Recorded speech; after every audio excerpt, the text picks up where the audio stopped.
আল্লাহ তাআলাকে ভয় করা এবং আল্লাহ তাআলার ভীতি নিজের মধ্যে রাখা, এটা আমার জন্য অত্যন্ত জরুরি বিষয়।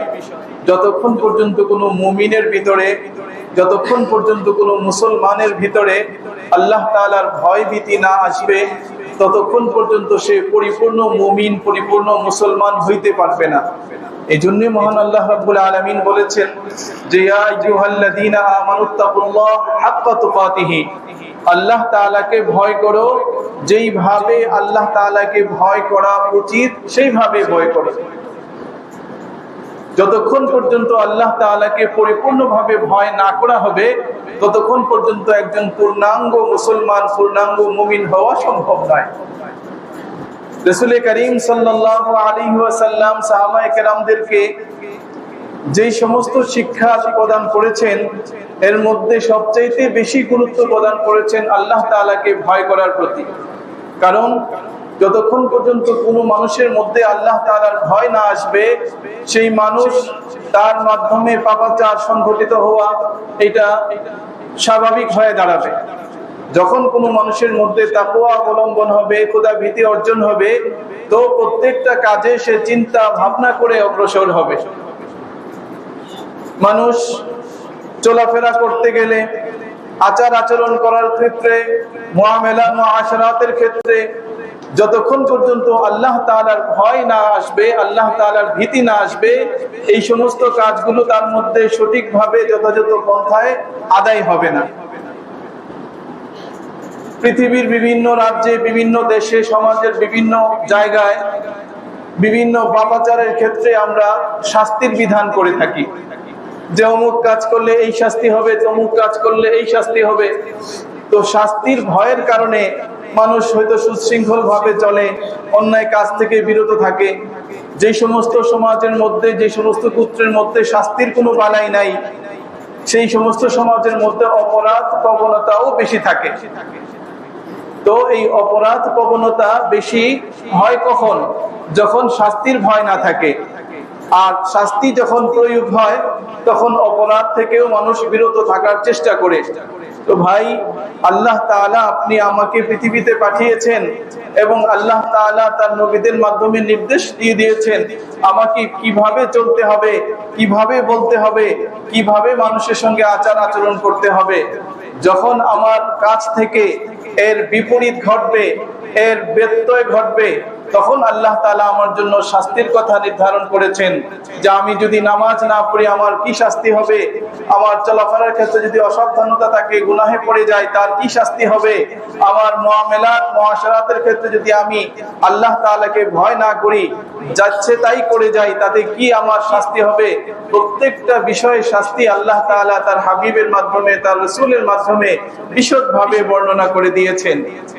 তো শাস্তি তো হলো কখন? যখন আমি অপরাধ করব।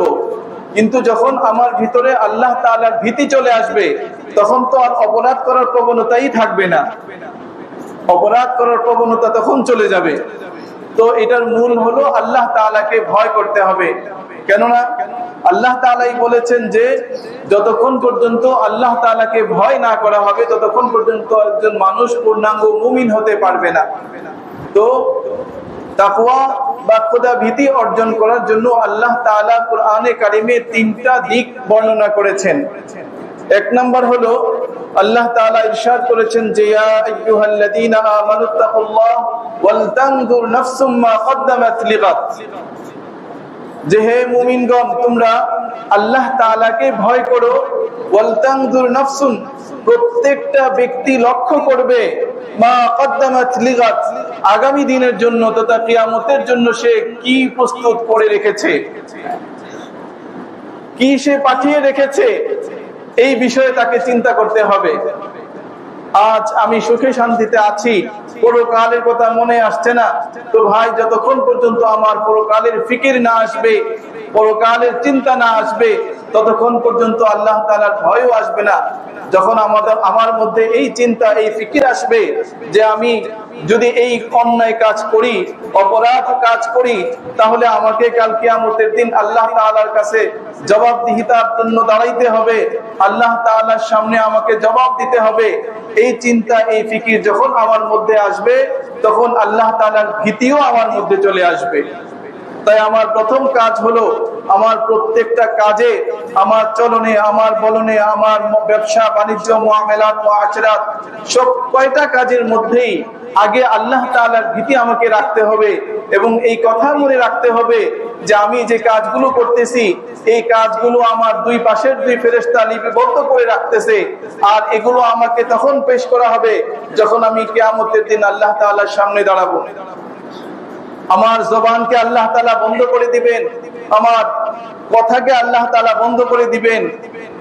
তখন আল্লাহ তাআলা আমার হাত পায়ের জবান খুলে দিবেন এবং তাদের মাধ্যমে আমার কৃতকর্মের সবগুলো বিষয় আমার সামনে প্রকাশ করবেন।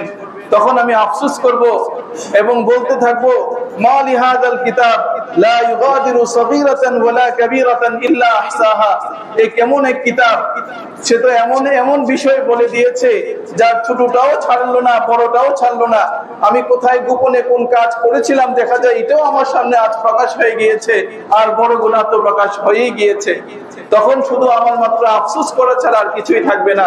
আমি শুধু আফসোসই করতে থাকবো, হায় হায় আমি কি করলাম রে, কি করলাম।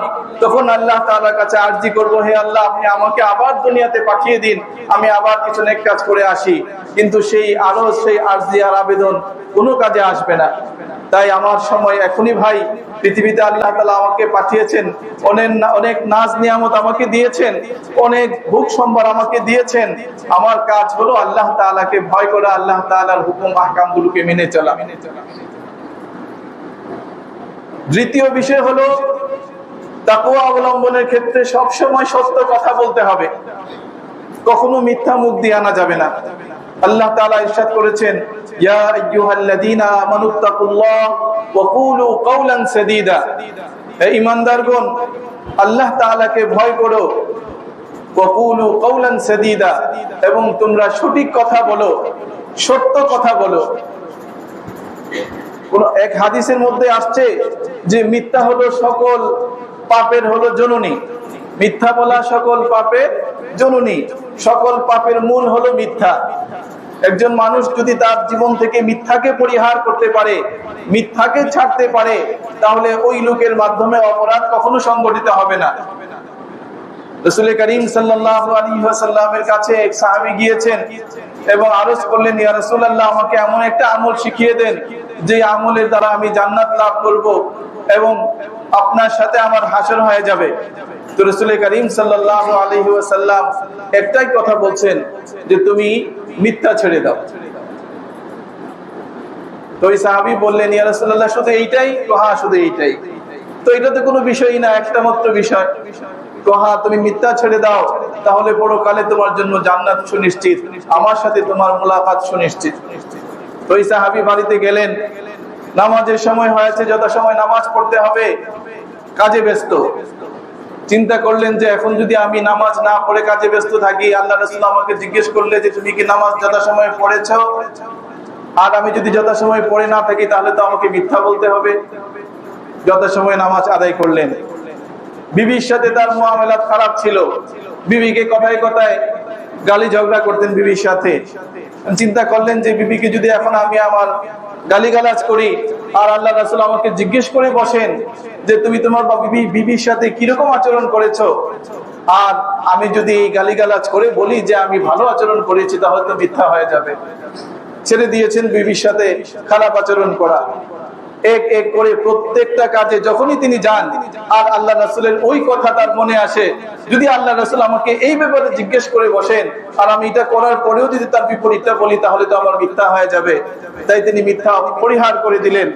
এরকম ভাবে মিথ্যা পরিহার করলেন যে ওই সাহাবীর জিন্দেগিতে আর কখনো মিথ্যা কোন বিষয় সংঘটিতই হয়নি। তো ভাই, আল্লাহ তাআলা বলেছেন কুলু কাওলান সাদীদা, সব সময় সত্য কথা বলবেন। সত্য মানুষকে মুক্তি দেয়, আর সিদকু ইউনজি ওয়াল কিযবু ইহলিক, আর মিথ্যা মানুষকে ধ্বংস করে। যখন সত্যকে অবলম্বন করবেন, মিথ্যাকে পরিহার করবেন, পদে পদে আল্লাহ তাআলা সাহায্য পাবেন, জায়গায় জায়গায় আল্লাহ তাআলা সাহায্য পাবেন। 3 নাম্বার বিষয় হলো তাকওয়া অবলম্বনের ক্ষেত্রে সৎ লোকের সংস্পর্শ গ্রহণ করা, ভালো মানুষের সংস্পর্শ গ্রহণ করা। আল্লাহ তাআলা বলেছেন, ইয়া আইয়ুহাল্লাযীনা আমানুত্তাকুল্লাহ ওয়া কুনু মা'আস সাদিকিন, হে ঈমানদারগণ তোমরা আল্লাহ তাআলাকে ভয় করো, ওয়া কুনু মা'আস সাদিকিন, এবং সাদিকিনদের অন্তর্ভুক্ত হয়ে যাবে, সত্যবাদীদের অন্তর্ভুক্ত হয়ে যাবে, নেককারদের অন্তর্ভুক্ত হয়ে যাবে। একজন মানুষ যখন কোনো ভালো মানুষের সাথে তার সংস্পর্শ থাকে, তার উঠা বসা থাকে, তখন তার আচরণের মধ্যেও ভালো পরিবর্তন চলে আসবে। আর যখন কোনো অপরাধকারী ব্যক্তির সাথে তার উঠা বসা থাকে, কোনো পাপাচারীর সাথে তার উঠা বসা থাকে, তখন তার মধ্যে ওই পাপাচারী ব্যক্তির প্রভাব চলে আসে।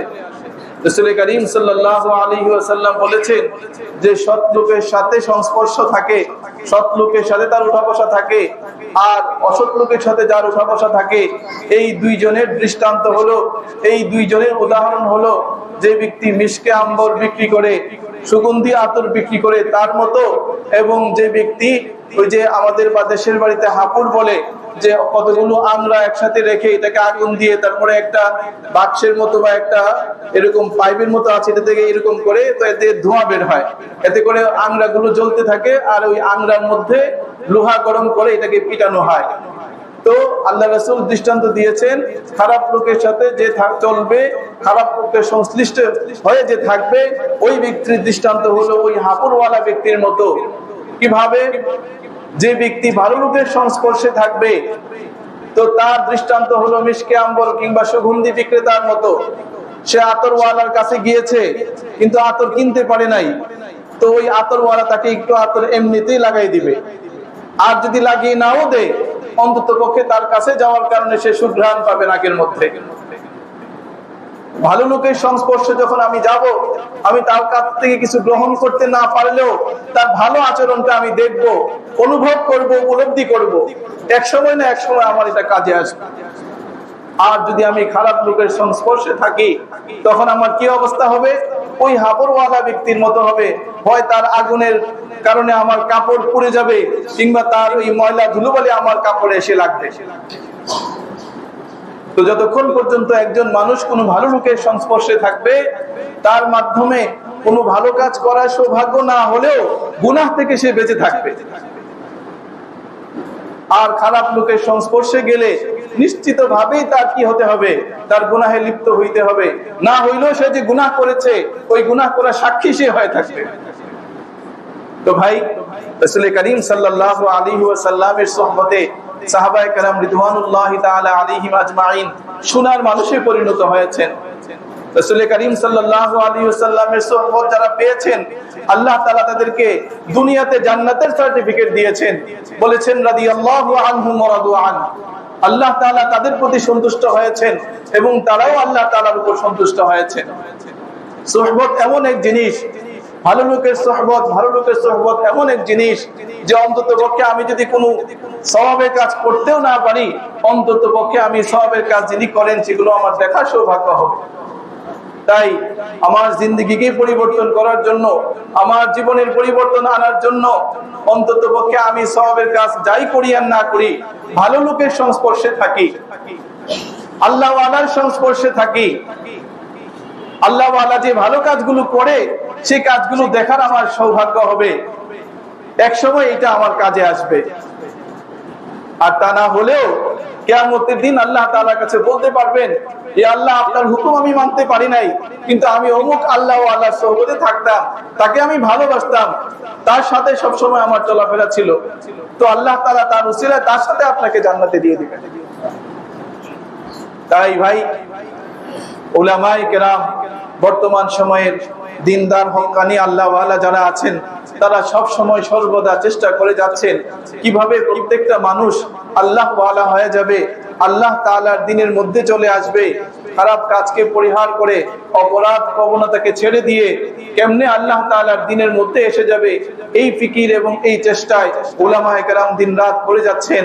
আমাদের বড় হুজুর আল্লামা ফরিদউদ্দিন মাসউদ দামাত বারাকাতুহুল আলিয়া প্রত্যেক বছর আমাদের এই এলাকায় আপনাদের এই মসজিদের মধ্যে একটা ইসলাহি ইজতিমায়ের আয়োজন করেন প্রত্যেক বছর একদিন ব্যাপী, যা আসরের পর থেকে নিয়ে পরের দিন মাগরিব আসর পর্যন্ত থাকে।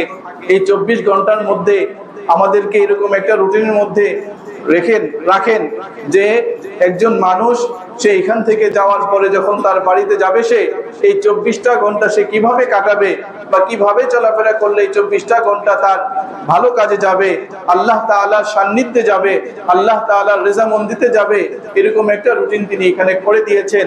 আজকে আসরের পর থেকে নিয়ে ইনশাআল্লাহ আগামীকাল আসর পর্যন্ত আমাদের এই আমলগুলো চলতে থাকবে। আমরা অন্তত পক্ষে এখানে অনেক নেককার সালেহীন ব্যক্তিগণ আসবেন, অনেক উলামায়ে কেরাম আসবেন, তাদের সংস্পর্শে অন্তত পক্ষে কিছু সময় আমরা থাকবো।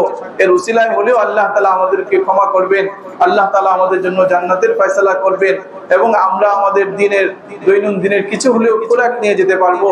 আমরা সকলেই সবান্ধব চেষ্টা করব এই ইসলাহি মাহফিলে আমরা আসতে, অংশগ্রহণ করতে এবং আমাদের আত্মীয় স্বজন বন্ধু বান্ধবদেরকেও আমরা উদ্বুদ্ধ করব যাতে করে এখানে কিছুটা সময় অতিবাহিত করে এবং এর মাধ্যমে আল্লাহ তাআলার রেজামন্দি, আল্লাহ তাআলার খুশি এবং আল্লাহ তাআলার যে দিক নির্দেশনা আছে এগুলো সম্পর্কে জেনে আমরা নিজেরাও উপকৃত হতে পারি এবং আমার পরিবার পরিজনদেরকে উপকার লাভ করাইতে পারি। আল্লাহ তাআলা আমাদের সকলকে তৌফিক দান করুন। ওয়া আখির দাওয়ানা আনিল হামদুলিল্লাহি রাব্বিল আলামিন।